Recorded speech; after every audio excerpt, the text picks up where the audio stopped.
നടിയും നർത്തകിയുമായ കൃഷ്ണപ്രഭ തൻ്റെ വിവാഹത്തെക്കുറിച്ചും ജീവിത വീക്ഷണത്തെക്കുറിച്ചും തുറന്നു പറഞ്ഞ കാര്യങ്ങൾ ഇപ്പോൾ സോഷ്യൽ മീഡിയയിൽ വലിയ ചർച്ചയായിരിക്കുകയാണ്. വിവാഹം കഴിഞ്ഞ് കുട്ടികളുടെ ജീവിക്കുന്ന രീതി തനിക്ക് യോജിച്ചതല്ല.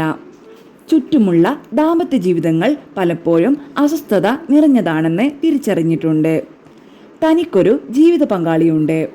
പരസ്പരം ബഹുമാനിക്കുന്ന, അനാവശ്യമായി ഇടപെടാത്ത ഒരു ബന്ധം. അദ്ദേഹത്തെ വിവാഹം കഴിച്ച് ഉത്തരവാദിത്തങ്ങളുടെ ഭാരം ഏറ്റെടുക്കാൻ ഞാൻ ആഗ്രഹിക്കുന്നില്ല. 40 വയസ്സായിട്ടും ഞാൻ വിവാഹം കഴിക്കാത്തതിൽ അമ്മയ്ക്ക് യാതൊരു പരാതിയുമില്ല.